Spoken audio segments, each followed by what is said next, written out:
यानंतर मुख्यमंत्री देवेंद्र फडणवीस बोलतायत, थेट जाऊयात. घरी जाऊन गणरायाचं दर्शन घेतो, कारण गणेश पर्व हा आपल्या सगळ्यांकरता एक महाउत्सव आहे. आणि त्यानिमित्ताने मी जे काही मित्रपरिवार आहेत, कार्यकर्ते आहेत, पदाधिकारी आहेत, समाजातले मान्यवर आहेत, अशा अनेक लोकांकडे जाऊन त्या ठिकाणी भेटी देणं, दर्शन घेणं हे माझं चाललेलं आहे. ते कालही चालू आहे, आजही चालू राहील. विरार पश्चिमला एक अतिशय दुर्दैवी अशा प्रकारची घटना घडलेली आहे. एक इमारत ही कोसळल्यामुळे जवळपास 17 लोकांचा मृत्यू त्या ठिकाणी झालेला आहे. NDRF लगेच त्या ठिकाणी पाठवण्यात आली होती आणि त्यांनी सर्व प्रकारच्या टेक्नॉलॉजीजचा उपयोग करून पहिल्यांदा असर्टन केलं की ते लोक गेलेले आहेत, कुठे आहेत, आणि खालचे लोक काढायला किंवा ज्या बॉडीज आहेत त्या काढायला थोडा तिथे त्रास आहे, पण ती सगळी कारवाई त्यांच्या माध्यमातून चाललेली आहे. मुळातच या इमारतीला मे महिन्यामध्ये नोटीसही देण्यात आली होती आणि स्ट्रक्चरल ऑडिटचीही नोटीस देण्यात आली होती. तथापि मला असं वाटतं की लोकांनी फार गांभीर्याने ते घेतलं नाही आणि त्यातनं ही दुर्घटना झाली आहे. पण शेवटी लोकांचाही प्रश्न असतो, लोकांना दुसरीकडे कुठे राहायला जायचं, असं अचानक जागा मिळत नाही, त्यामुळे त्यांनाही आपल्याला दोष देता येणार नाही. पण ही घटना गंभीर आहे. आम्ही आत्ता सध्या शासनाच्या वतीनं 5 लाख रुपये प्रत्येकी अशा प्रकारचं त्या ठिकाणी घोषित केलेलं आहे. चौकशी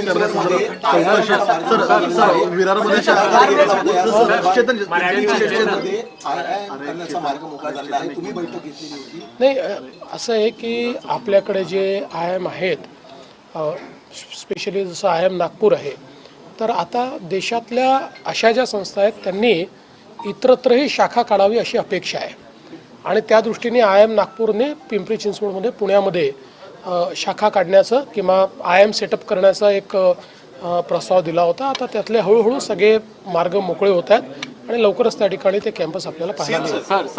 सर, विरार को लेकर एक सवाल है, क्योंकि आपने जो अनाउंस किया वो है, लेकिन वहाँ पर बहुत मैं चूंकि वहाँ पर थे हम लोग, बहुत सारी बिल्डिंग है, इलीगल है, वहाँ पे लोग जिस दिशा में रह रहे हैं, बहुत बड़ा कंसर्न है सर. बिल्कुल कंसर्न की बात है. देखिए, वहाँ पर इलीगल बिल्डिंग्स भी है, डायलापिलेटेड बिल्डिंग्स भी है. अब इस पर्टिकुलर बिल्डिंग को भी नोटिस भी दिया गया था और स्ट्रक्चरल ऑडिट के लिए भी नोटिस दिया गया था. लेकिन कई बार क्या होता है, लोग गरीब है, लोगों को आप कितना भी कंपेल करो तो भी लोग सोचते हैं कि हम कहाँ जाएंगे, या फिर वहाँ से उनका एक प्रकार से जो व्यवसाय वगैरह होता है वो जुड़ा हुआ होता है, तो आप दूसरी जगह भी दो तो लोग तुरंत जाना नहीं चाहते. तो ये सारी प्रोसेस बड़ी कठिन है. लेकिन मुझे ऐसा लगता है कि ऐसे मामलों में थोड़ी कड़ाई भी हमको दिखानी पड़ेगी, क्योंकि लोगों की जान ये ज़्यादा महत्व की है. बिल्डर के ऊपर कोई कार्रवाई की जाएगी जो वो तो सारी उसकी मतलब जो तफ्तीश है वो की जाएगी और कार्रवाई की जाएगी. सर, स्वस्तात घरं देण्याच्या नावाखाली विरार असेल, नालासोपारा असेल, वसई असेल, या भागात काही बिल्डर अनधिकृत बांधकाम करतात आणि अशा अनेक इमारती, अशा बिल्डरांवर भविष्यात कारवाई. आता तर आपण ते होऊ नये म्हणून मोठ्या प्रमाणात कारवाई केली आहे, पण या जुन्या बिल्डिंग्स आहेत, 15-20 वर्षापूर्वी झालेल्या अनेक अशा बिल्डिंग्स आहेत. आता त्याला रेग्युलराईज कसं करता येईल, त्याचं स्ट्रक्चरल ऑडिट कसं करता येईल, असं वेळोवेळी आपण करतो. मी आता महानगरपालिकेला पुन्हा सूचना दिलेल्या आहेत की त्यांनी तात्काळ अशा प्रकारच्या सगळ्या बिल्डिंगचं स्ट्रक्चरल ऑडिट सुरू करावं. बिल्डिंग मॅटर पाहिला असेल, त्याच्या कारभारावर सातत्याने प्रश्नचिन्ह उपस्थित केले जात होते. तुम्ही काही वेगळी याची चौकशी लावणार आहात का? निश्चितपणे चौकशी करूच. आपल्याला माहिती आहे की आम्ही वसई विरारच्या संदर्भात अतिशय कडक भूमिका घेतलेली आहे आणि आता तर ईडीने देखील जी कारवाई केली आहे ते आपल्या सर्वांसमोर आहे. एक प्रकारे या शहराला पूर्णपणे त्या ठिकाणी समाप्त करण्याचं, म्हणजे तिथलं इन्फ्रास्ट्रक्चर खराब करणे, प्रचंड बोकालेला भ्रष्टाचार, अशा सगळ्या गोष्टींनी हे शहर ग्रसित आहे. त्यामुळे त्यातनं आता त्याला बाहेर काढायचा प्रयत्न आम्ही करतो. राज ठाकरेच्या घरी पहिल्यांदा काल उद्धव ठाकरे गेले होते गणपती दर्शनाला. सर, चांगली गोष्ट आहे, मला फार आनंद झाला ते गेले तर. मराठा मी पूर्वी पण गेलो होतो. सर, मराठ्याचं देखील आंदोलन सुरू आहे. दुसरीकडे ओबीसी मोर्चा देखील आहे, ते आता आंदोलन साखळी उपोषण करणार असं देखील त्यांनी घोषणा केलेली आहे. त्यामुळे माझी दोन्ही समाजाला माझी विनंती आहे की शासन दोन्ही समाजाच्या हिताचा विचार करेल. कुठल्याही समाजाला दुसऱ्या समाजासमोर आणण्याचा शासनाचा हेतू नाही. त्यामुळे कोणावर अन्याय करून कोणाला देण्याचा प्रश्न नाही आहे. दोघांचे प्रश्न आम्ही सोडवणार आहोत. त्यामुळे ओबीसी समाजानेही हे लक्षात ठेवावं की कुठेही त्यांच्यावर अन्याय आम्ही होऊ देणार नाही. आणि मराठा समाजाने हे लक्षात घ्यावं की आम्हीच सोडवल्यात सगळे प्रश्न, दुसरे कोणी सोडवल्यात. सांगावं कोणी सोडवलेले आहेत मराठा समाजाचे प्रश्न आमच्या सरकारशिवाय, म्हणजे मी मुख्यमंत्री असताना, शिंदेजी मुख्यमंत्री असताना तेव्हाच सुटले आहेत, बाकी कधी सुटले प्रश्न, आणि आम्हीच सोडवणार आहोत. ही आंदोलनं शमलेली आहेत. महाराष्ट्रातच मराठा आंदोलन नेमकं का होतं? आणि मुळामध्ये ही जी सगळी आंदोलनं होती त्या लोकांना हे लक्षात आलं की EWS आल्यानंतर त्यांचा प्रश्न बऱ्यापैकी त्या ठिकाणी सुटलेला आहे. आपल्याकडे कदाचित ती EWSची मानसिकता तयार झाली नाही आणि त्याच्यामुळे काही प्रश्न कॉम्प्लिकेटेड आहेत, पण आता आपण तोही प्रश्न सोडवलेला आहे. आपण आरक्षण दिलेलंच आहे आणि कोर्टात अजूनही ते टिकलेलं आहे. राहुल गांधी आरक्षण का जो मुद्दा हो रहा है, आपको न्याय की लड़ाई से ज्यादा ये शक्ति प्रदर्शन ज्यादा लग रहा है अननेसेसरी का, क्योंकि जिस परिप्रेक्ष्य में ये हो रहा है उसको ध्यान में त्योहार है। देखिए, हमारा बहुत सीधा और साफ कहना है, लोकतंत्र में सभी को अपने अपने व्यूज़ रखने का अधिकार है, आंदोलन करने का भी अधिकार है. कोई भी आंदोलन जब तक डेमोक्रेटिक है, लोकतांत्रिक है, हमको उससे कोई शिकवा गिला नहीं है. हर लोकतांत्रिक आंदोलन के साथ हम लोग लोकतांत्रिक बर्ताव ही करेंगे और चर्चा के माध्यम से ही प्रश्न छुड़ाने का प्रयास करेंगे. लेकिन ये बात भी उतनी सही है कि ये आंदोलनकारी जो जिस प्रकार से आंदोलन कर रहे हैं उसमें मैं ये समझ नहीं पा रहा हूँ कि हमने जब ऑलरेडी जो मराठा समाज है उसको आरक्षण दिया है और अब मराठा समाज को ओबीसी में आरक्षण दो ऐसा कहा जाता है. ओबीसी में ऑलरेडी 350 जातियाँ है, मराठा समाज को तो 10% अलग से रिजर्वेशन दिया गया है. तो ठीक है, फिर भी सबकी बात समझ लेंगे. राहुल गांधी माताजी ज्या पद्धतीने ओबीसी मध्ये बऱ्याच जाती आहेत आणि त्याच्यानंतर देखील मराठा पुन्हा एकदा ओबीसी मध्ये समाविष्ट करून घेण्यासाठी नाही, असं आहे, पहिल्यांदा तर मी सांगतो की आमची पहिल्या दिवशीपासून भूमिका आहे, लोकशाहीमध्ये सगळ्यांना आपली मतं ठेवण्याचा अधिकार आहे, लोकशाहीमध्ये आंदोलन करण्याचा अधिकार आहे.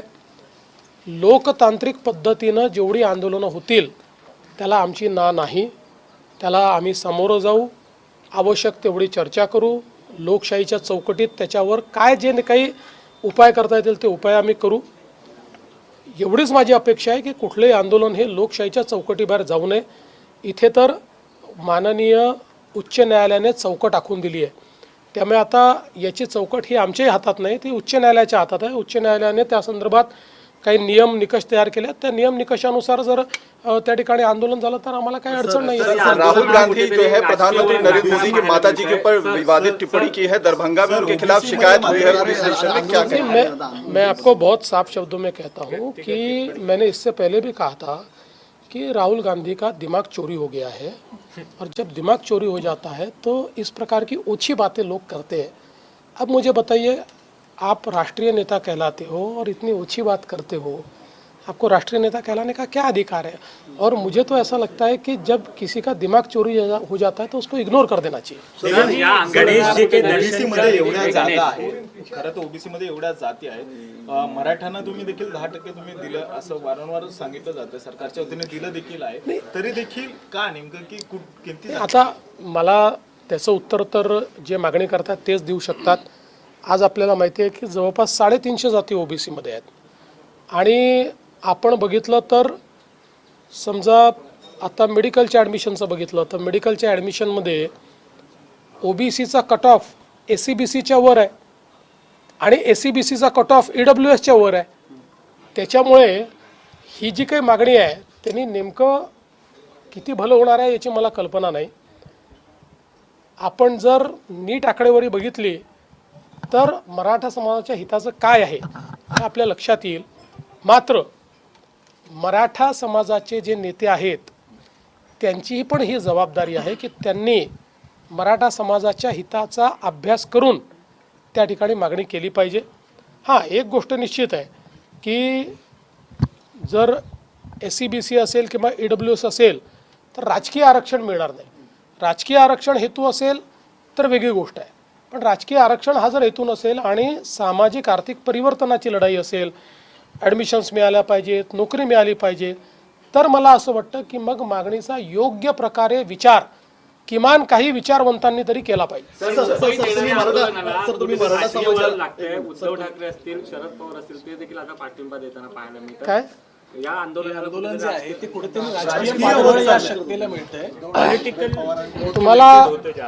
तुम्हाला मला आश्चर्य वाटतं की आता हे दिसतंय. म्हणजे हे आश्चर्याची गोष्ट आहे की तुम्ही आता हा प्रश्न विचारता आणि तुम्हाला आता हे दिसतंय. यापूर्वी काय झालं हे तुम्ही सगळ्यांनी बघितलेलं आहे. आजही आंदोलनाकरता रिसोर्सेस उभे करणारे कोण आहेत वगैरे हे सगळं आपल्याला पाहायला मिळत आहे. पण ठीक आहे, माझं म्हणणं काय आहे, आमच्याकरता हे आंदोलन राजकीय नाही. आम्ही याला सामाजिक चष्म्यातनं पाहू. काही राजकीय पक्ष हे त्यांच्या खांद्यावर बंदूक ठेवून आपला फायदा करण्याचा प्रयत्न करतायत, पण त्यांचं नुकसान होईल, फायदा होणार. सर दुसरीकडे एका बाजूला आरक्षण टिकवता आलं अरे भाई, मैं महाराष्ट्र का आदमी हूँ, कहाँ बिहार जा रहे हो? जी गणेश मला दिसतोय का? कारण त्यांचं सरकार असताना त्यांना आरक्षण टिकवता आलं नाही. आता तेच कसं आरक्षण द्यायचं तुम्हाला? नाही, म्हणूनच बघा, मी पुन्हा एकदा सांगतो, दाव्यानं सांगतो की मराठा समाजाकरताचे निर्णय मी मुख्यमंत्री असताना आणि त्यानंतर शिंदेसाहेब मुख्यमंत्री असतानाच झाले आहेत. अण्णासाहेब पाटील आर्थिक विकास महामंडळ का 15 वर्ष डिफंक्ट होतं? 15 वर्ष कोणाचं राज्य होतं तरी ते डिफंक्ट होतं ना.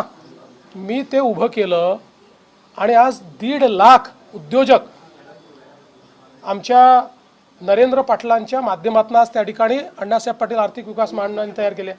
आज सारथीच्या माध्यमातून IAS IPS ऑफिसर तयार होत आहेत, MPSCचे विद्यार्थी तयार होत आहेत, स्पर्धा परीक्षांमध्ये विद्यार्थी त्या ठिकाणी टिकतात. सारथी माझ्या काळात मी केलेलं आहे आणि नंतर आम्ही पुन्हा शिंदेसाहेबांच्या सरकारमध्ये ते स्ट्रेंथन केलं आहे. शिक्षणाच्या योजना, त्या ठिकाणी वसतिगृहाच्या योजना, वसतिगृह होत नाही तोपर्यंत भत्त्याच्या योजना, सगळ्या आम्ही केलेल्या योजना आहेत. त्यामुळे हे जे काही लोक तोंड वर करून विचारतात त्यांनी एकदा आरसा बघावा आणि त्यांनी सांगावं ना नेमकं काय केलंय. हे तर सगळे सांगणारे लोक होते की याची आवश्यकताच नाही आहे, हे सांगणारे लोक होते. 2.5 वर्ष जे सरकार होतं त्या सरकारने मराठा समाजाच्या हिताचा घेतलेला एक निर्णय दाखवा, एक, जस्ट सिंगल वन निर्णय नाही दाखवू शकत. तर आपण पाहतोय मुख्यमंत्री देवेंद्र फडणवीस बोलत होते. तर आरक्षण करणाऱ्यांनी आणि आरक्षणाच्या मागणीसाठी आंदोलन करणाऱ्यांनी आधी समाजहिताचा विचार करावा, अभ्यास करावा आणि मग आंदोलन करावं. आम्ही मागण्या नक्कीच मान्य करू. तर मराठी समाजाचे प्रश्न हे आम्हीच सोडवणार आहोत. तसंच मराठा समाज आणि OBC समाज या दोघांवरही आपण अन्याय होऊ देणार नाही असं आश्वासन मुख्यमंत्र्यांनी दिलंय.